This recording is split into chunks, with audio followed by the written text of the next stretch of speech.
vamos lá, tá? Então o tema da aula de hoje, que é a primeira matéria aqui desse curso, tá? É Cosmovisão Reformada, tá? O curso se chama Cosmovisão Reformada. A primeira aula aqui é Introdução à Cosmovisão Reformada. Então, para esse fim aqui, a gente precisa entender o que é uma cosmovisão, tá? Então, eu quero indicar aqui um livro para você que se chama Criação Restaurada. Então, vamos lá. O que é uma cosmovisão reformada? Mas vamos falar assim acerca do que é uma cosmovisão, o que significa essa palavra. Então, essa palavra ela tem vários sinônimos, né? Ela significa perspectiva de vida. Ela significa também, ela é utilizada como vida confessional, princípios ou ideais, tá? Então essa palavra cosmovisão, ela significa isso. É o modo como nós enxergamos, o modo como nós interpretamos a vida, o modo como nós interpretamos a nossa realidade, tá? E quando eu falo de interpretar, a gente está falando de várias coisas. Tá? Então, o objetivo aqui é explicar o conteúdo de uma cosmovisão bíblica. Nós estamos olhando aqui para a Bíblia, tá? E nós vamos demonstrar qual que é, né, esse significado, o que isso significa para o nosso dia a dia, para a nossa vida.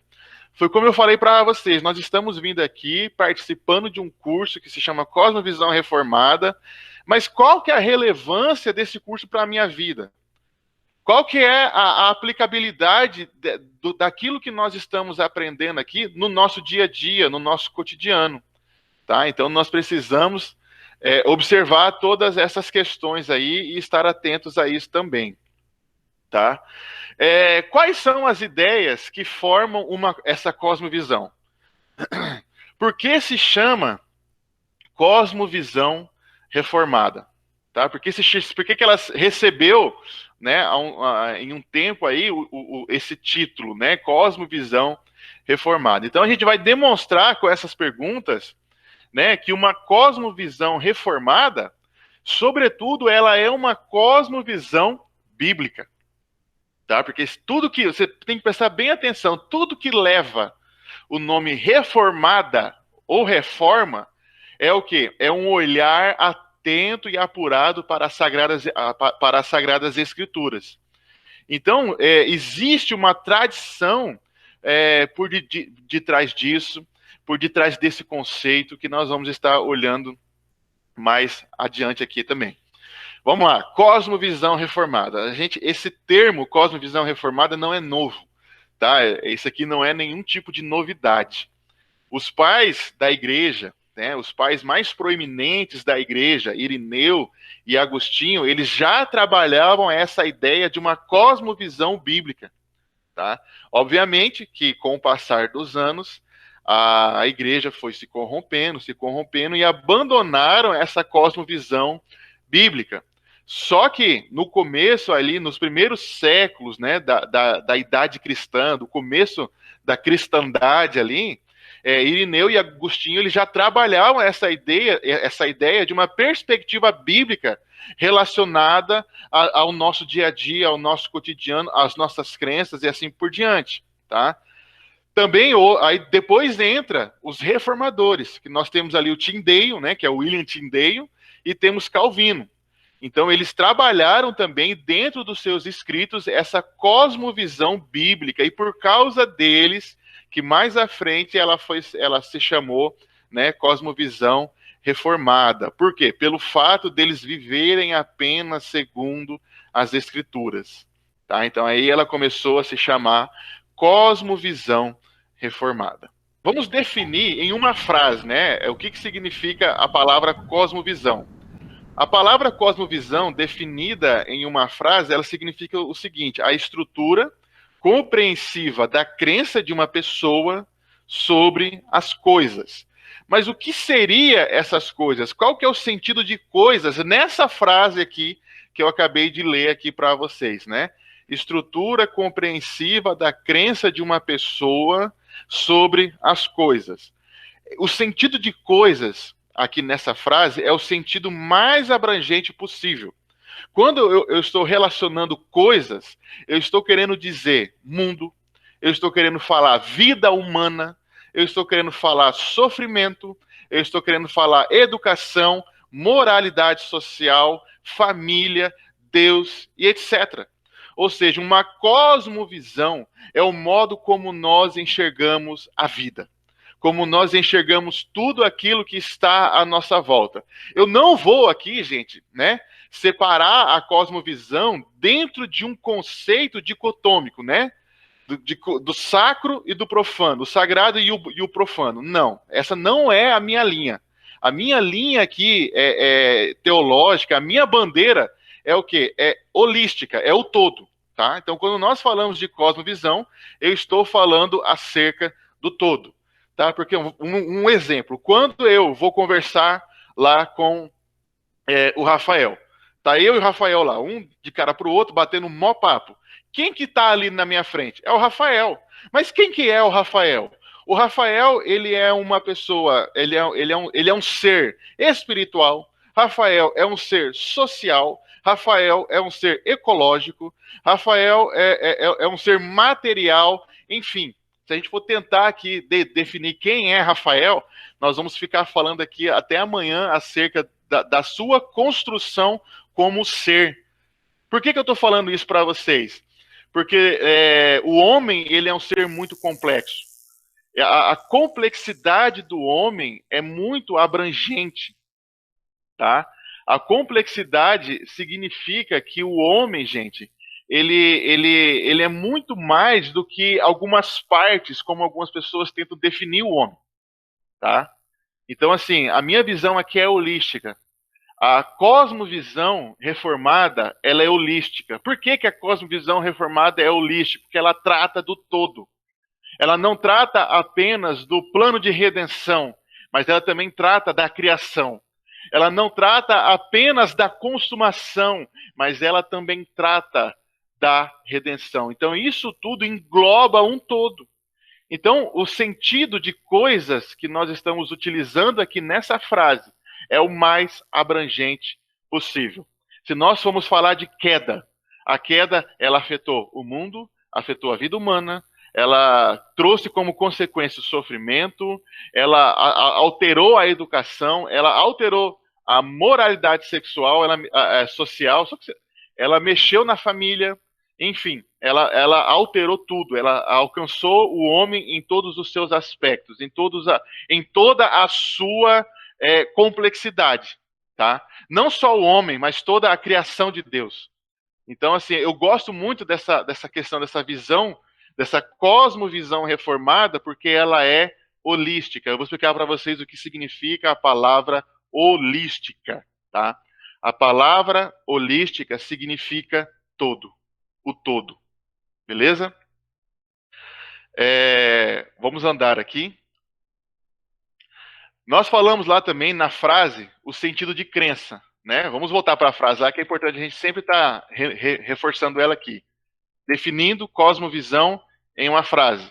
A estrutura compreensiva da crença de uma pessoa sobre as coisas. Então eu defini para vocês o que significa coisas nessa frase, e agora eu vou definir para vocês o que significa crença, tá?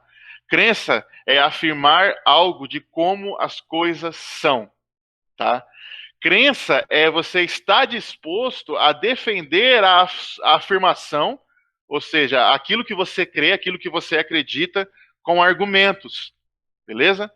E crença não é sentimento, pois os mesmos não pressupõem conhecimento.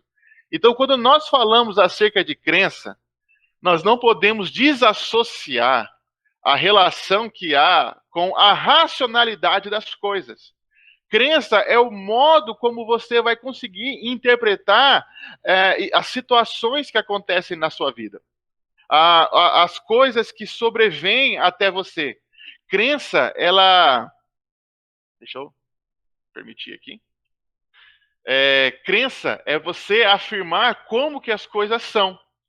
Crença é acreditar, é crer. Todos nós cremos em alguma coisa. Você acredita na sua família, você acredita no seu serviço, e você tem argumentos para poder defender isso. Se eu perguntasse para vocês aqui agora, o que significa crença para você, o que você me responderia? Que eu acredito nas coisas que eu acredito. Acredito e pratico. Olha, se você for parar para olhar a palavra que o Novo Testamento usa para fé, que é pistes, né? Não é simplesmente uma credulidade. É você falar assim, não, eu acho que é assim porque eu tenho uma sensação gostosa quando eu penso sobre isso, ou eu fui ensinado desse jeito. No sentido bíblico, a crença ou a fé é você afirmar alguma coisa por ter motivos por afirmar aquilo. Então, quando o Novo Testamento fala de ter fé na ressurreição de Cristo, ele não simplesmente afirma, fala, tenha fé, acredite, aconteceu. Acredite em mim e seja um crédulo. Não, ela dá o testemunho. Paulo fala, acho que é 1 Coríntios, se eu não me engano, 15. Olha, tem 500 pessoas que viram Cristo ressuscitado ao mesmo tempo.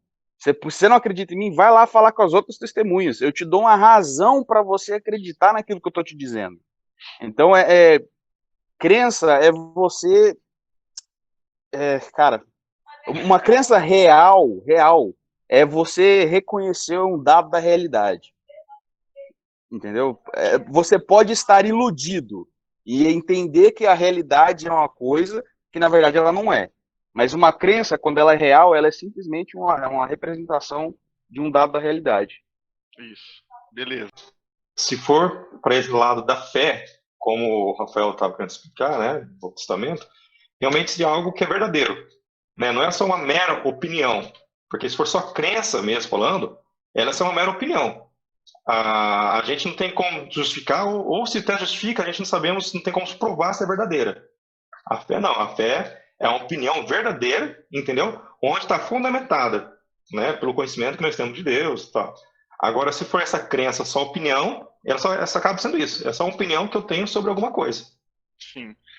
Podemos dizer que a crença, então, é uma tentativa de explicar algo que nós não conseguimos entender? De forma... Quando eu falo assim, a crença é algo que nós tentamos explicar acerca de algo que nós não conseguimos entender de forma científica, vamos falar assim? Porque partimos aqui da ideia de ciência, tudo aquilo que você experimenta, põe à prova e se torna ciência. Então, vamos pegar os povos antigos. Não vamos nem ficar muito aqui dentro da cristandade. Vamos pegar os povos antigos. Vamos pegar o início lá da mitologia. Vamos partir para aí. Né? Como que eles explicavam os fenômenos da natureza que aconteciam lá, sendo que eles não tinham ainda uma questão científica naquela época. Né? Então, eles explicavam a partir da crença aos mitos. Tá? O que é o mito? Mito é uma tentativa de você explicar algo que você não consegue entender. Eu vou dar aqui um exemplo bem simples para a gente. Né? Os primeiros povos lá, eles estavam lá e de repente começava a chover. Mas peraí, mas de onde está caindo essa água do céu? Eles não conseguiam entender. De onde está vindo essa água aqui que está caindo do céu? Então vamos explicar isso. Então vamos explicar isso de forma mitológica. De forma com relação... Vamos criar um mito com relação a isso. Aí a gente pode usar a nossa criatividade aqui agora, né? Para a gente tentar explicar a chuva, né? Dentro de uma visão, né? De um mito. A gente pode falar assim, é alguém que está chorando, alguém que mora lá em cima que está chorando, está triste por causa, né, do mal das pessoas que estão aqui embaixo. A pessoa está chorando e o choro dele é essa chuva aí. Pronto, acabamos de dar uma razão, né, mitológica acerca de um fenômeno que nós não conseguimos entender. Obviamente que a gente consegue entender, porque tem a ciência que explica isso aqui pra gente hoje como é que funciona. Mas na época não tinha isso. Então, nasce do mito uma crença, que é o acreditar nisso. O acreditar nesse mito, que traz para essa pessoa um significado para aquilo que está acontecendo no dia a dia, para aquilo que está acontecendo na vida dela. Temos vários mitos relacionados à criação do mundo. Nós sabemos disso. Temos várias e várias histórias que tentam explicar a criação do mundo. Então, a necessidade do homem de entender de onde ele veio, quem ele é e para onde ele vai, nasce esse sentido de crença, essa explicação. Então, quando alguém acredita nisso, quando alguém tem esse tipo de crença, ele começa o quê? A defender essas afirmações com argumentos. Tanto que, com o nascer da filosofia, que foi uma crítica a esse mito, né, que a filosofia foi uma tentativa de explicar os fenômenos e a vida em si de uma forma mais racional, né, houve muita briga, houve muita divergência com isso, porque ninguém queria, né, nenhum mito ele poderia ser contestado, beleza? Então, quando nós falamos a respeito de crença, nós não podemos relacioná-la apenas com o sentimento, apesar, tá, de o sentimento fazer parte desta crença. Eu não estou aqui desprovendo crença de sentimento, mas eu não posso falar que uma crença ela é apenas emocional, mas uma crença ela é, sobretudo, também racional. Por quê? Porque ela pressupõe conhecimento, e conhecimento é a explicação, tá, daquilo que nos permeia, aquilo que está à nossa volta. É o homem tentando explicar, como eu falei para vocês, quem ele é, da onde, e para onde ele vai, né? Então é essa tentativa aí. Vamos lá, gente, vamos caminhar aqui, tá? Vamos lá. Existem outras cosmovisões? Existem, tá? Como eu disse para vocês, cosmovisão reformada, tá? Eu criei aqui essa tabelinha. Como eu falei para vocês, criação, né? A cosmovisão reformada, ela trabalha com a ideia de criação, queda, redenção e consumação. Criação, Deus criou todas as coisas. Deus, ele criou e ele opera nessa criação do jeito que ele quiser, porque ele é Deus, tá? Então aí a gente tem algumas heresias relacionadas a isso, né? Ao panteísmo, ao Deus que se submete à sua criação, ao Deus que ele está preso àquilo que ele criou, né? Aí o professor vai desenvolver isso aí, ele vai ficar bem à vontade de poder falar disso aí à vontade, se quiser falar de outra coisa também, tá? Então isso aí é o desafio do Rafael, a cara dele lá. Esse aí é o desafio do Rafael, né, de falar acerca da criação, do Deus que criou todas as coisas, tá? Sejam elas visíveis ou não, tá? Só que nós também temos, dentro dessa cosmovisão reformada, a ideia de queda. Tá? Então, o Deus que criou todas as coisas perfeitas, o Deus que criou todas as coisas desprovido da influência do pecado. Então, aí veio o homem, né, e caiu, né? Houve uma lapse ali, ele caiu. Então, ele transgrediu a lei de Deus, que a lei era a lei perfeita de Deus. Então aí o professor Antes vai também estar falando a respeito disso daí para vocês. Gente, o bom de você poder dar uma aula introdutória é que você não precisa entrar a fundo em todos os temas, né? Porque todo mundo aí vai entrar e vai falar, tá? E nós temos a ideia aqui da redenção, né? A cosmovisão da redenção. O Deus que irá satisfazer a sua justiça, né, derramando a sua ira sobre o seu filho, Jesus Cristo. Então essa aula aí é minha, tá? E eu não sei porquê, mas todo esse sistema de justiça cai comigo, né? A gente faz a separação e o sistema de justiça cai comigo. Mas vamos lá. E o pecado caiu comigo, né? Mas é que todo mundo é pecador, viu? Já tá uma briga faz tempo essa questão do pecado e da justiça. Ainda bem que eu fiquei nas duas pontas que eu tô livre. E a consumação, né? A consumação é o porvir. Como que será isso?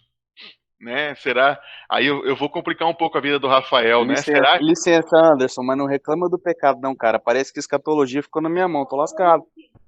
É isso aí, escatologia ficou na mão do Rafael. Escatologia, gente, é a doutrina das últimas coisas, tá? É como que vai ser essa volta de Cristo.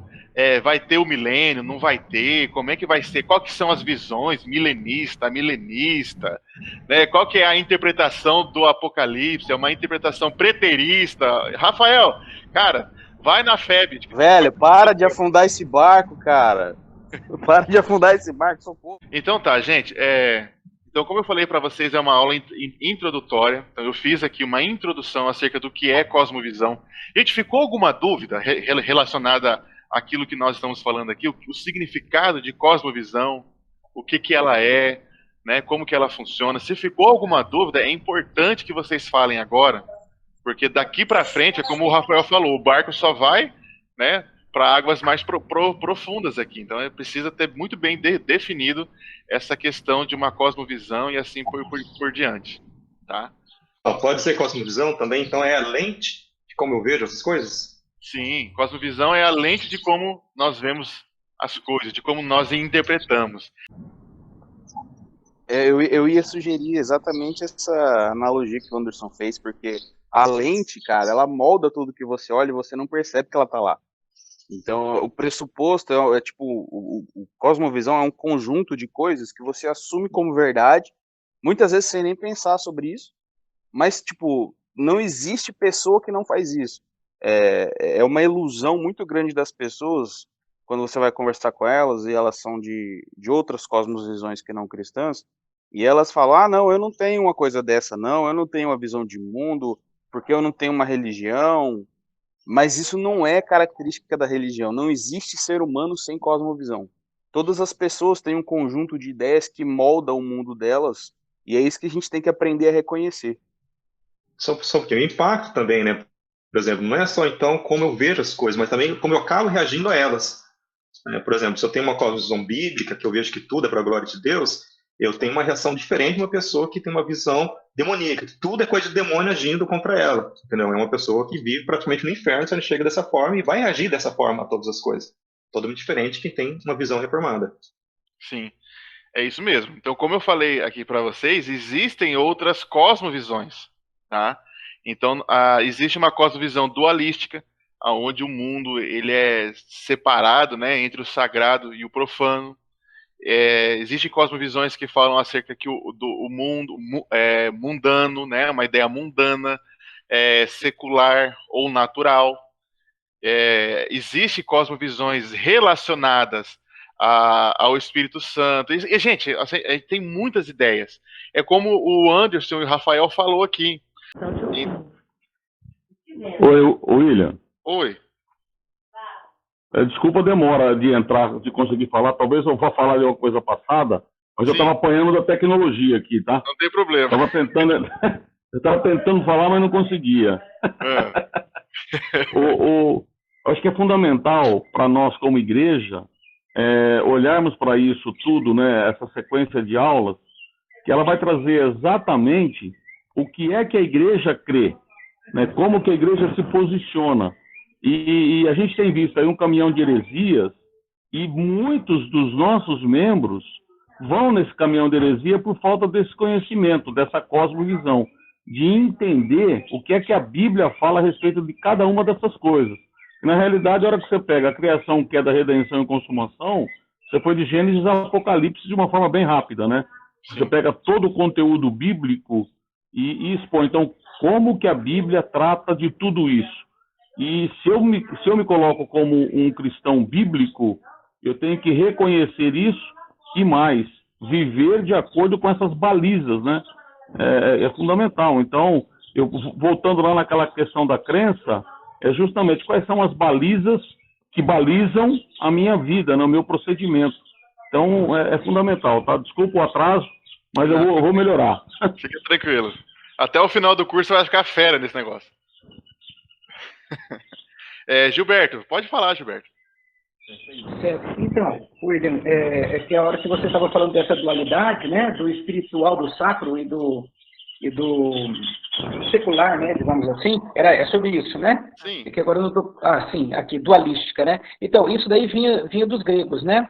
Sim. Aquela questão que leva muita gente a pensar assim, é isso mesmo, igreja é uma coisa, trabalho é outra, né? Igreja é uma coisa, comércio é outra. Então, eu sou um na igreja, mas lá no comércio, na minha vida secular, né, já é outra coisa. Na igreja eu não minto, mas lá no meu serviço, por exemplo, eu sou vendedor. Então lá, de repente, eu tenho que mentir. Então, aquela coisa de achar que você pode separar a sua vida, sendo que o que Jesus sempre ensinou é que é uma coisa só. Né? você o tempo todo. Então, é nesse sentido que vocês vão tratar essa dualística? É isso aí mesmo. Certo, beleza. Tá? Na realidade... É o sagrado e o profano, né? É isso, o sagrado e o profano. é isso mesmo, é isso aí. Que na realidade não há, né, essa dualidade. Vamos supor, existe uma heresia chamada gnosticismo, que eles trabalhavam muito essa ideia dualística, tá? Você consegue ver isso nas cartas de Pedro. Paulo enfrentou um pouco disso lá na igreja de Colossos, que era o seguinte, né? Esse dualismo, ou seja, o meu espírito está salvo por Jesus Cristo e eu posso fazer com o meu corpo o que eu quiser. Então isso aí é uma... eu falo, voltou, glória a Deus. Então é isso daí, é uma visão dualística, tá? Essa dualidade, e Jesus Cristo condena isso não existe, gente. O que existe é um homem holístico, né, que caiu, que pecou em todos os aspectos, mas que está passando por um processo de santificação, né, através da obra redentora de Jesus Cristo. Tá? Então o que existe é isso. Então eu não posso achar na minha cabeça que eu vou cuidar da minha vida espiritual, mas com o meu corpo eu posso fazer o que eu quiser. Com a mesma mão que eu levanto para dar um glória a Deus, essa mão aqui faz um monte de coisa errada. Com a mesma boca que eu falo o nome de Deus, que eu glorifico, que eu louvo a Deus, eu fico falando mal dos meus irmãos, fazendo fofoca, cochicho dentro da igreja. Então, assim, é essa dualidade que não pode existir. E existem cosmovisões, gente, presentes nos dias de hoje relacionadas a isso. Nós temos que tomar muito cuidado com isso. Eu me despeço aqui de vocês e espero vocês até a próxima aula.